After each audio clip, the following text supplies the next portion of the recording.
زي ما اتفقنا في الحلقتين اللي فاتوا ان كاس العالم ما ينفعش ماتشات تتفوت، وزي ما اتفقنا ان للاسف عشان تكافؤ الفرص لازم ماتشين يتلعبوا مش عارف في ايه. فاحنا اتفقنا ان احنا هنتكلم في الحلقات دي عن توقعاتنا في الماتشات بتاعت الجوله الاخيره ومين المتاهلين، وهنتكلم برضو عن ايه الماتش الاهم اللي هتتابعه في كل ساعه، في ماتشين الساعه 5 او في ماتشين الساعه 9.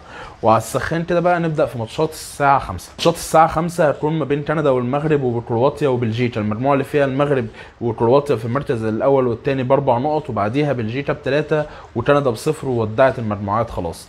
توقعي اولا للماتش المغرب وكندا. ماتش المغرب وكندا هيبقى ماتش حلو جدا، ماتش هيبقى مهم جدا للمغرب، هيبقى مهم لكندا ان هي تحاول تحسن ما وجهها، ما تطلعش بالمولد بلا حمص. انا اظن التعادل، ايه مولد بلا حمص دي، اظن ان التعادل هيكون كافي جدا لمنتخب المغرب. بس اظن ان لازم منتخب المغرب ينزل يلعب على الهجوم، يلعب انه يسجل، يلعب انه يفرق، عشان خاطر لو اتخطف بجون او باي حاجه ما يلاقيش نفسه في مشكله. خصوصا ان شفنا ان لعيبه منتخب كندا ايوه ممكن يبقى فيه عشوائيه كتير، ايوه ما يكونش فيه تنظيم، ممكن ما يكونش فيه خبره في كاس العالم، بس برضه قادرين يفاجئوا، قادرين يخطفوا جون زي ما خطفوا قدام كرواتيا. ايوه لبسوا 4 بعديها، ولعبوا برضه ماتش حلو جدا قدام بلجيكا، وانا شايف ان هم كانوا يستحقوا كمان الفوز قدام بلجيكا. فما ينفعش نبص لمنتخب كندا انه منتخب سهل وخلاص المغرب اتاهلت. وكمان انا شايف ان الفوز مهم جدا للمغرب عشان تضمن مركز اول في المجموعه دي، خصوصا بقى ان الناحيه الثانيه كرواتيا بلجيكا. اولا انا متوقع فوز المغرب، وبرضه الماتش الاهم هنا مش ماتش المغرب، الماتش الاهم هيكون ما بين كرواتيا وبلجيكا، الفرقتين اللي لازم فرقه منهم تكسب من الماتش ده عشان تضمن التاهل. اذا كانت بلجيكا باخر فرصه للنجوم دي كلها ان هم ياخدوا كاس عالم، او كرواتيا بالليل الكبير جدا اللي عندها. بس بلجيكا للاسف ادائها في الماتشين اللي فاتوا، حتى في الماتش اللي هي كسبته كان اداء سيء جدا جدا. من ماتش التحضيري اللي لعبته قدام منتخب مصر وخسرته، وبعدين كسبت كندا بالعافيه 1-0، وبعدين بتخسر من المغرب. انا شايف ان سلسله الاداء السيء هتكمل في الموضوع ده، وكرواتيا هي اللي هتقدر تتاهل في مفاجاه ان بلجيكا هتخرج من دور المجموعات في كاس العالم. وشايف ان ترتيب المجموعه هيكون المغرب في المركز الاول، كرواتيا في المركز الثاني، ممكن فرق الاهداف يلعب شويه في الموضوع ده، وبعديها بلجيكا في المركز الثالث وكندا في المركز الاخير.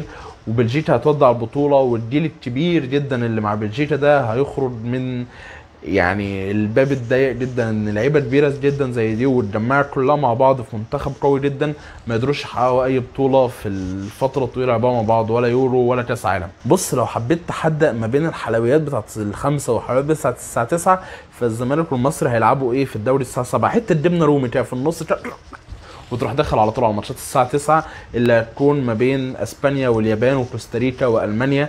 المجموعه اللي فيها اسبانيا في المركز الاول باربع نقط، وبعديها اليابان بثلاثه، وبعديها كوستاريكا بثلاثه، وبعديها المانيا في المركز الاخير بنقطه واحده بس.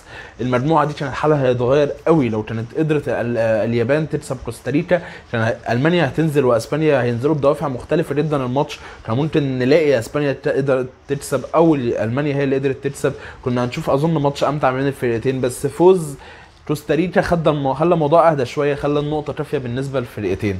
بس انا شايف ان اللي هيحصل في المجموعه دي هو المتوقع، ان اسبانيا هي اللي هتكسب اليابان بكل سهوله وهي اللي هتقدر تتصدر المجموعه، وبرضه شايف ان المانيا هي اللي هتكسب كوستاريكا بكل سهوله وهي اللي هتقدر تكون في المركز الثاني.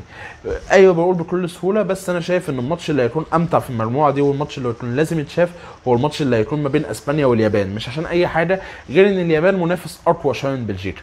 هي مجموعه، هي ماتشات غريبه يعني الماتش ده لو كان ما بين الاخير ما بين المانيا واليابان كان هيبقى امتع، خصوصا ان كوستاريكا وحشه جدا، بس برضه المانيا وحشه بس مش بوحشه كوستاريكا.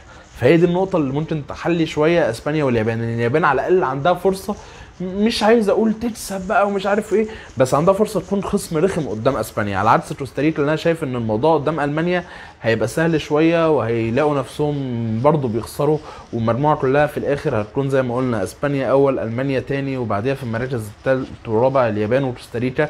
واظن اليابان هتبقى سبب كوستاريكا، ان فرق الاهداف بتاع كوستاريكا كفايه سالب 7 اللي خدوها في اول ماتش دي يعني الصراحه. بس مش حاسس انها هتحصل مفاجآت، بعد ما كانت المجموعه دي كان ممكن تحصل مفاجآت كبيره جدا منها. بس انا ده توقعي للمجموعه، برضه عايز اعرف توقعاتكم من الكومنتات، وما تنسوش اللايك بقى والجرس عشان تتابعوا حلقاتنا وباول، وتابعونا زي ما قلنا على كل السوشيال ميديا، على تويتر وعلى الفيسبوك وعلى انستجرام. وشكرا، سلام.